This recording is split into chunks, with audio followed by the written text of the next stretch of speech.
ఏకులే మేకులు. ఆచార్యుడనండి, పురోహితుడనండి, ప్రీస్ట్ అనండి, ఏమన్నా సరే ఈ వ్యక్తి అసాధ్యుడు.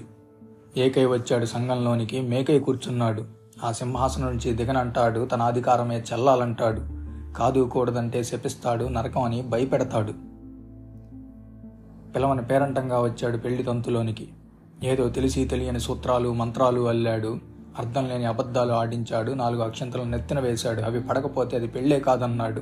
తాను లేకపోతే ఆ పెళ్లికి అధికారమే లేదన్నాడు. అసాధ్యుడు కాడు. పూర్వ పెళ్లిలో ఇతడిని అడగవలసిన అవసరం లేదు, అనుమతి అంతకంటే అక్కరలేదు. ఒక మగవాడు ఒక ఆడదానిని తనకు భార్యగా, తన ఇల్లు తనకు వంట చేసి పెట్టడానికి భార్యగా చేసుకోబోతాడు. దాని తండ్రితో బేరం ఆడుకుంటాడు. బేరం షరతులన్నీ జరిగినంతకాలం వీరిద్దరూ ఆలు మగలు. అది తప్పిందా? ఎవరి దారి వారిదే. అలాంటి పెళ్లిలో పురోహితుడికి జాగా ఎక్కడుంది? యుద్ధంలో జయించి తెచ్చిన దానిని భార్య అని ఉంచుకుంటాడు. ఇంకెవడో కొట్టి ఈడ్చుకుపోయినంత వరకు ఆచార్యుల వారి అవసరం ఎక్కడొచ్చింది? పిల్లను చూచి భ్రమపడతాడు. సమయం చూచుకొని ఏమంటావు అని అడుగుతాడు. పిల్ల ఊ అంటుంది. ఏదో ఒక రాత్రి ఎవరితోనూ చెప్పకుండా లేచిపోతారు భార్యాభర్తలు. ప్రీస్ట్ గారికి దీనిలో ప్రమేయం ఎక్కడుంది? అయినా ఇప్పుడున్న నాగరికతలో కూడా ఎక్కడ చూచినా వేళ్ల హట్టహాసమే ఎక్కువైంది. ఘోరమైన పెళ్లిళ్ళు చేయించడానికి, మంచి పెళ్లిళ్ళు పాడు చేయడానికి వీరే పెద్దలు. రౌరవ నరకానికి దారి చూపిస్తూ 90 ఏళ్ల తొక్కుకి ముక్కు పచ్చలాంటి ముద్దు బిడ్డను కట్టి దానిని శుభకార్యం అని, ఒక శోభనం అని ఆశీర్వదించిన మహాపాపానికి కూడా వీళ్ళు ఒడిగడతారు.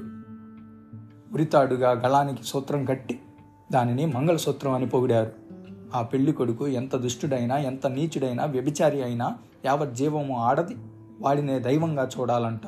అంతేకాదు, చచ్చిన తరువాత కూడా సంబంధం ఉండాలన్నారు. మళ్ళీ పెళ్లి మాట తలెత్తితే మహాపాపమన్నారు. మహాపవిత్రమైన భావాలతో ప్రేమనే దైవంగా భావించి దానికి పట్టాభిషేకం గట్టి కలిగిన ఇద్దరిని ఠట్ పనికిరాదు, ఇది రంకు సంబంధమే గాని పెళ్లి కాదు అని ఆడంబరం చేస్తారు, ఆంక్షలు పెడతారు, జందపోగులు పెనవేస్తారు. ఎవరు వీరు? వీరికి అధికారం ఎవరిచ్చారు, ఎప్పుడిచ్చారు, ఎందుకిచ్చారు అని అడిగిన వారు లేరు. ఆ ప్రశ్న ఎవరైనా అడుగుతారేమో అని ముందే గ్రహించి శ్లోకాలు మంత్రాలు అల్లి అన్నీ రాసి ఒక దగ్గర పెట్టారు. ఏమని? ప్రశ్నించిన వాడు పాపి, నాస్తికుడు, బ్రహ్మద్రోహి అని. వాడికి ఆ తర్వాత కలిగే మహాపాపి శిక్షలన్నీ శ్లోకాలతో బొమ్మలతో బాగా సృష్టి చేశారు. అందుచేత ఎవ్వడూ అడగలేదు, ఇక కూడా అడగరు. ఇలాగ జరగటానికి అంటే అధికారం సక్రమంగా లేకుండా ఇంత ఎక్కువగా సాధించడానికి వీలుందా అని కొందరు శంకించవచ్చు. అలా సందేహపడటంలో తప్పే లేదు. ఈ సందర్భంలో ఒక చిన్న కథ.